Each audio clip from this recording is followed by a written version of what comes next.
आमच्या भविष्या खातीर ते बलिदान दितात.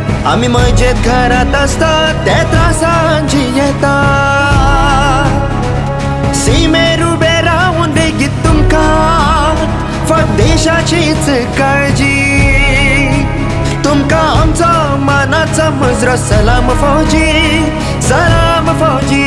तुमका आमचा मानाचा मुजरा सलाम फौजी, सलाम फौजी.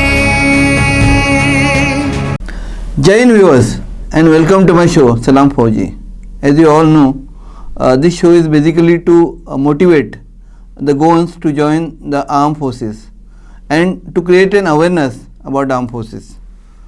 Today we have a senior officer from the Indian Army, retired Brigadier Dr. Rajiv Divekar. Dr. Divekar was commissioned into Corps of Engineers, the Bombay Sappers, in December 75. Served for 34 years before taking premature retirement and joining SIMS as a director and now Dean of Faculty of Management. He is gold medalist from CME and also won the Best Sportsman Award, a unique record. He won the National Silver Medal in Cox Forest Rowing event, for which he was awarded the Corps of Engineers colors in rowing.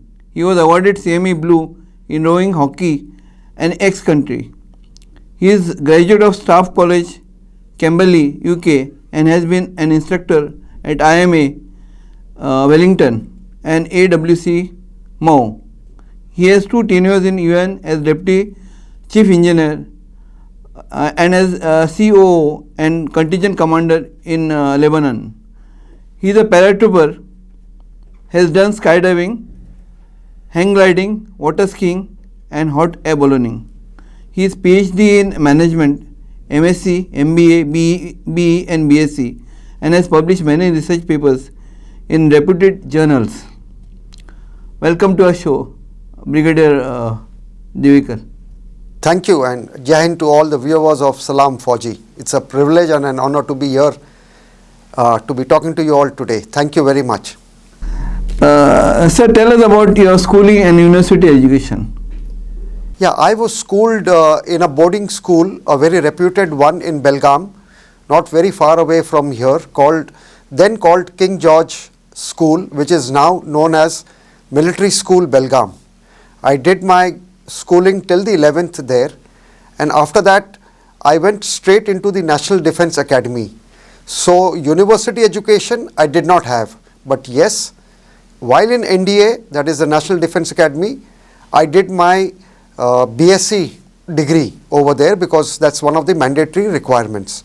So this is what my schooling and university education is all about. What motivated you to take up a career in army? Yeah, that's very interesting because nobody from my family had ever been in the defence forces.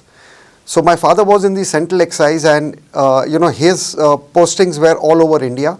One of the postings was in Chennai, and while there in Chennai, I happened to come across 2 brothers of a classmate of mine who had joined a Sainik school, and during the vacation had come to meet him, and they had come in the Sainik school uniform, and I was very impressed with that.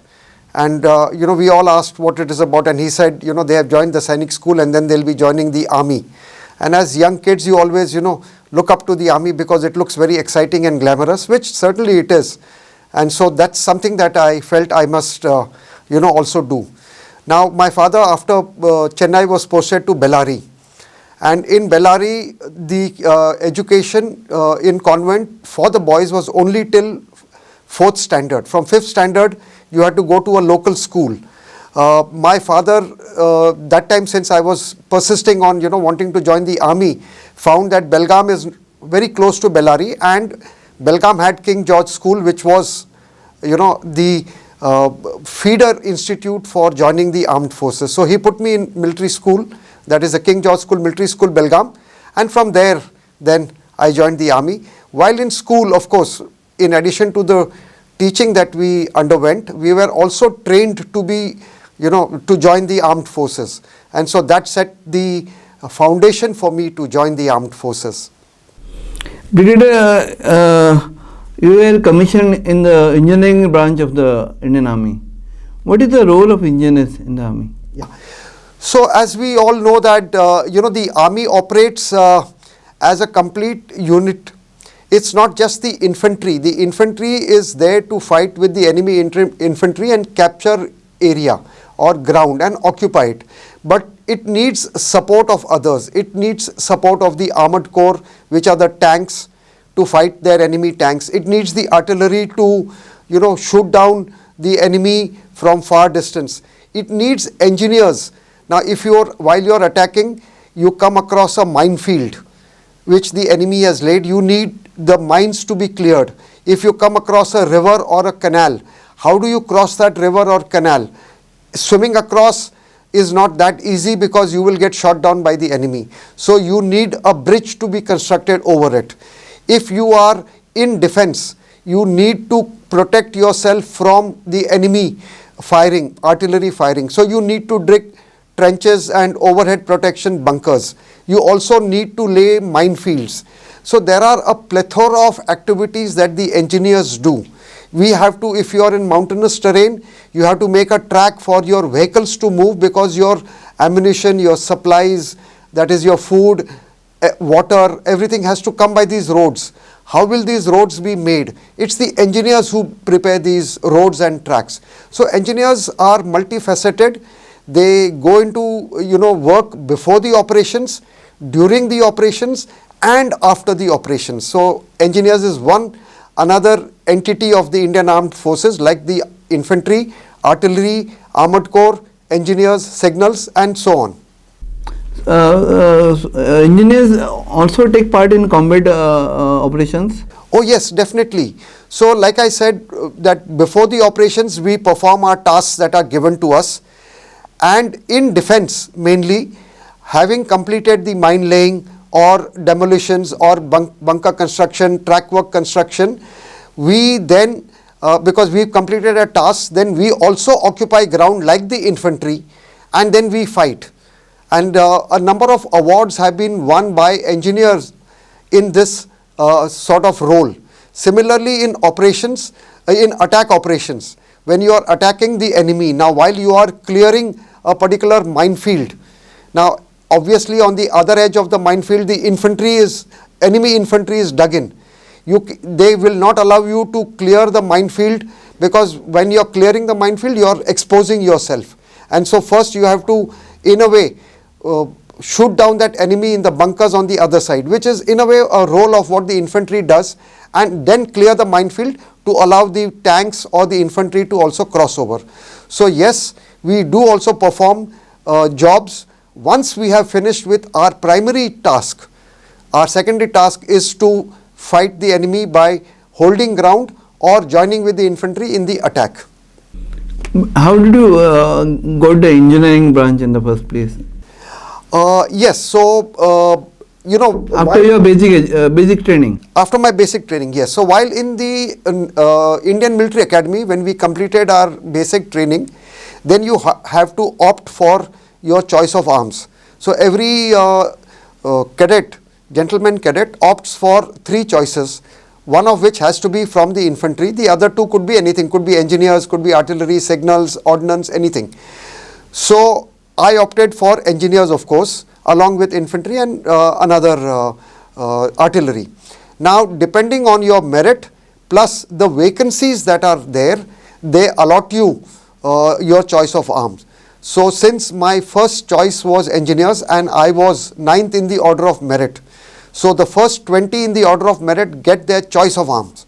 And so my choice of arm being 9th in the order of merit, I got my choice of arms, which was the engineers. I felt engineers was much better because it combined 2 things. One, you used your knowledge and you gained knowledge, engineering knowledge. And in the war, you performed multifaceted activities.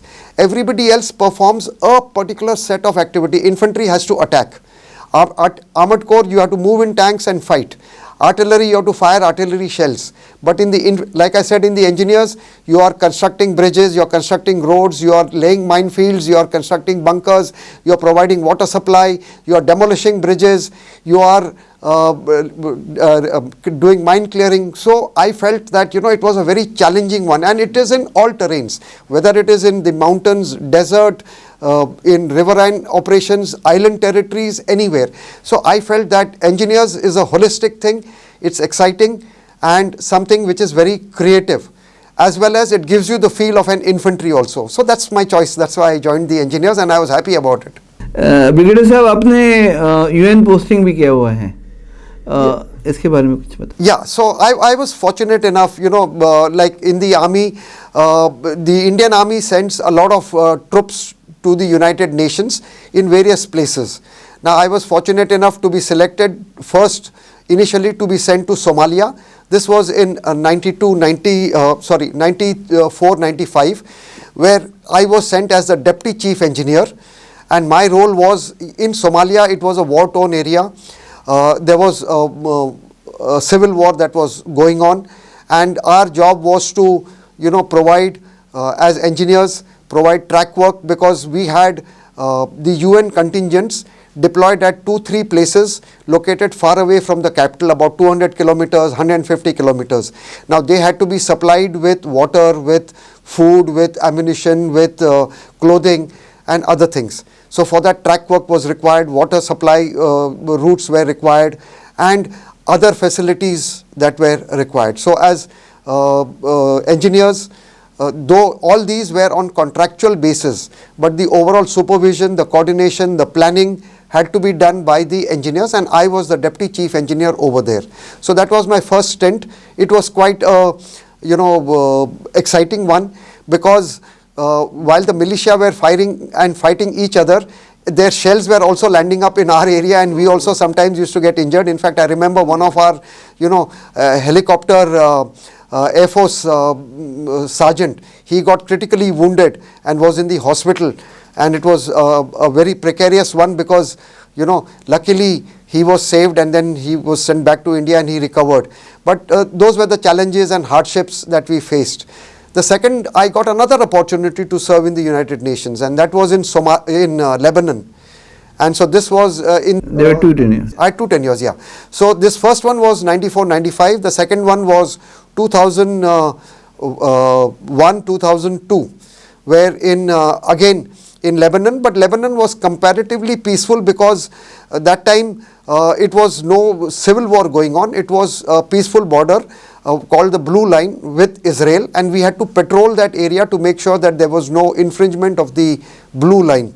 And so there again, I was the chief operations officer, monitoring and ensuring that there was no ceasefire violations that were taking place on either side. But that was not a very, I would say, a dangerous UN mission. It was quite a peaceful mission. We could move around easily without this thing and carry out checks and otherwise. Brigadier Sahab, you also commanded 411 Para FD Koi and raised 119 Assault Engineering Regiment. You also served in MS branch BM of Kargil at Kargil. Then you also served in Siachen Glacier. Could you tell us about all this? Yes, the army is a very exciting career. It gives you lots and lots of opportunities to serve in different areas and in different positions. Unlike any other civil area where you get stuck into a particular job, like if you take in finance, then you're stuck only into accounts or whatever, or in a bank you are in a banking role only, or if you are in an HR, then you are in HR only, or marketing, you are in marketing. In the armed forces, depending on how well you do, you get posted. So one of my postings was to the MS branch in Army headquarters. Now MS branch looks after the postings of Army officers in various positions, whether it is in Army headquarters or in Corps headquarters, Command headquarters, or in staff and instructional appointments. So we select officers depending on their performance, interview them and send them to these positions. So career planning of the officers in a way is done was being done by me. So that was something that I learnt, which otherwise one would not have got an opportunity. Then, because I was in the Corps of Engineers and I was quite excited and adventurous, we had this Parafield company, the only one in the Corps of Engineers. Parafield means parachute field company, because I am from the engineers. So I was sent as the officer commanding of the Parafield company. I had to do my parachute jumps from various aircrafts like AN-32 from IL-76 and and before that earlier Dakotas and others. I also did an odd skydiving, and these jumps were both during day and night to keep ourselves operationally ready and fit. So I commanded this company for 2 years, and it was quite an exciting tenure, because in these 2 years we underwent and went through various exercises. I also did some trial jumps with certain Korean parachutes in Leh in peak winters. I remember going in around 20th of December and doing para jumps there. So while you're sitting in the aircraft, it's quite okay, but as soon as the door opens for you to jump, the cold draft comes in and your fingers freeze, and because you have to open the parachute yourself, you are worried that your fingers don't get jammed.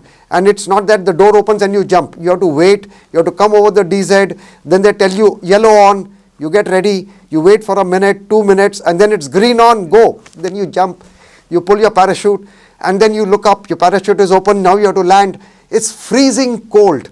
And I did those. I had to do 3 trial jumps. I managed to do that. So life was pretty exciting. So that was the Parafield company. Now subsequently, as I grew up in career, I became a colonel and I had to command a regiment. So again, this time the Indian Army decided to raise a assault engineer regiment, and an assault engineer regiment is one which has tank trolls, which has bridges which are carried on vehicles which can be launched, and it has other equipment. Now one has to raise this regiment, that is to get men from all over, officers from all over, train them, get them combat ready, and then launch into operations. So I was privileged to get this opportunity, something which hardly anybody gets, because raisings are very few. And building a cohesive unit where you get people from different units to now think about this unit as one of your units and go ahead. And so this unit was 119 Assault Engineer Regiment. 119, if you rephrase it, it is 119. That is DON. So we call ourselves Don. And so we became like that. We became the Don of the battlefield. What kept you committed throughout your service? One, because I always wanted to join the Indian Army, and so as they say that if you go after your passion, you will always do well. That was one. But more importantly than that, 2 things that kept me motivated. One, within the army, I had senior officers and other brother officers who were very good, and army is like a family. We care for each other, we look after each other, and our friendship is not limited to only the office time. It goes beyond. Our social engagements are beyond office time, and it's not limited to only the present appointment you are in. Even if I get posted to some other place, my association with my previous colleagues continues, and we retain that, and we meet each other, we celebrate each other's anniversaries, birthdays and things like that. So that is one. And I had senior officers and colleagues who helped me, guided me, supported me, encouraged me, which they do to everybody. And so I was fortunate. Second, the army, if you do well, they pick you up and send you to positions which give you a lot of exposure, so that you get groomed for higher positions and appointments. And how well you do there again will then subsequently the next promotion, the next positions will come to you. So that was the second part of it, which helped me. The third, of course, in the Indian Army, like I said, you get an opportunity to go to various places, and so you are not stagnant. And so every new place is a challenge, and you are learning something more, and you find yourself developing. They send you on courses, you get better educated, and you become that much more aware and confident.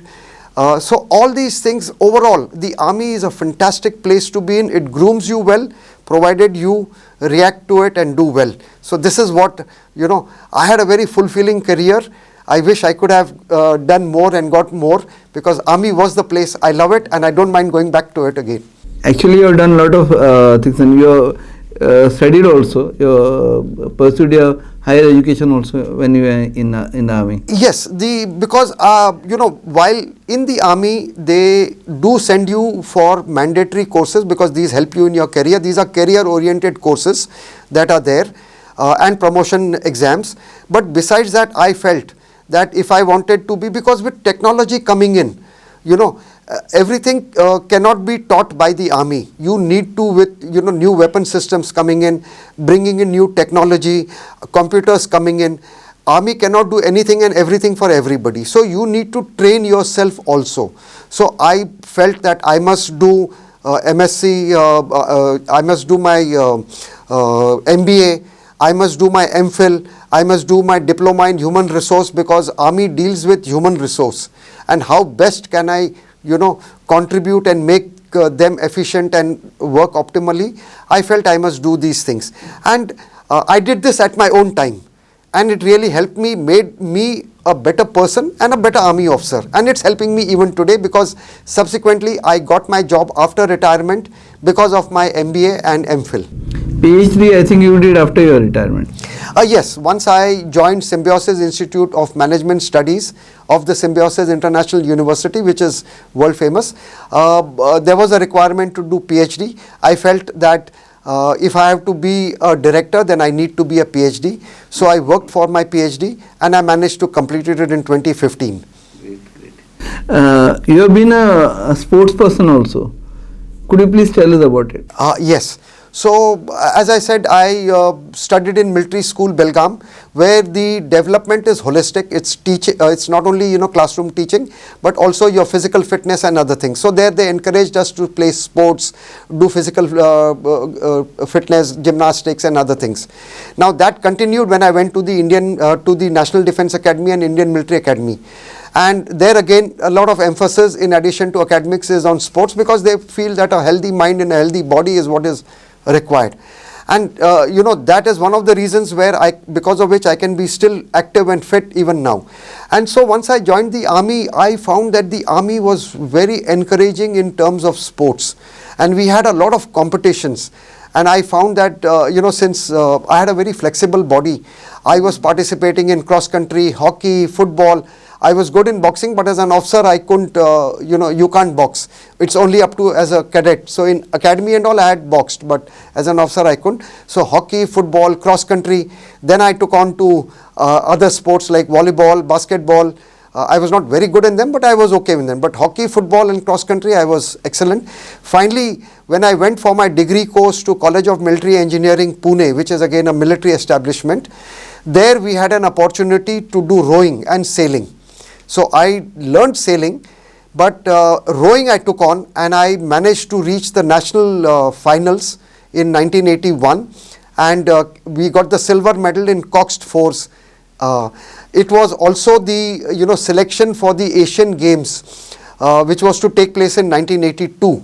But because I was doing my degree course and I was topping my degree course and heading for a gold medal, I opted out of the Asian Games trials.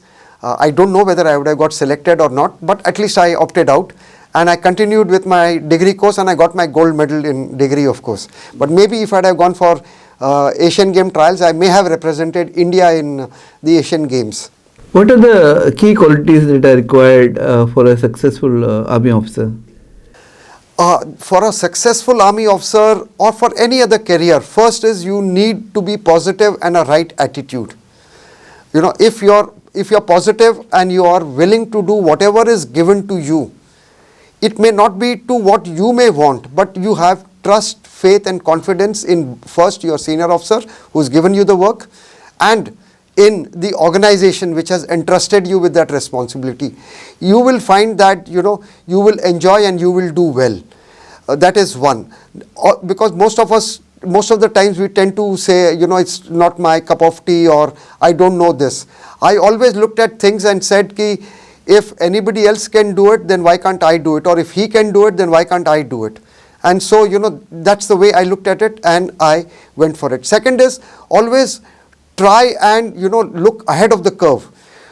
Like I said, technology is coming in, things are coming in. We cannot be complacent and say that I have done my studies, now I don't need to, and now I need to only lead and, give directions. I need to update myself both in my skills and in my knowledge by gaining more knowledge and gaining skills. And third is have your ear to the ground, which means that if you are leading your men, then you need to be with your men. You need to understand your men. Your men need to have that trust, faith and confidence in you. And that will only come when you do those things yourself physically. You know what the challenges are, what the hardships are, how much time it takes, what can go wrong. And then when you have got that, and then when you tell the men, they will be that much more responsive, and you will lead a better team. You will have that much more things. I get into the details before I give any orders. I think over it. I plan everything. I think of where things can go wrong, cater to all the contingencies, then give orders, so that when somebody comes to me and says this can't be done, so I tell him this is the way, please go ahead. He says there is a challenge here. I say okay, this is the solution. So if you have this kind of an attitude, you will do well. How would you advise the aspirants who are preparing to join the defense services? If first is, take things one by one. The first is to clear the examination. For that, have a clear focus and put in a lot of effort. And that effort has to be, sustained and continuous. It cannot be in bits and pieces. And it really calls for a lot of hard work. And once you've done that, then comes the service selection board. So again, you have to prepare for that accordingly. And you see, the more you prepare yourself, the better it will be. And it's in terms of physical fitness also and other aspects. And so these are aspects that you need to, work on. I'm sure if you are focused and if you are dedicated, you will make it. As they say, the Secrets book says the world connives to help you to gain your target if you are focused and you want something very badly. Thank you, Brigadier Saab. It was nice having you on our show. Thank you so much. Thank you. Pleasure is mine. All the best to everyone. आमचो हो season हो आमचो last episode आशिल्लो. हो आमचो season आतां सोंपता आनी मेळुया फुडल्या सेकंड सिजनाक. सलाम फौजी. सलाम फौजी, तुमका आमचा मनाचा मुजरा. सलाम फौजी, सलाम फौजी.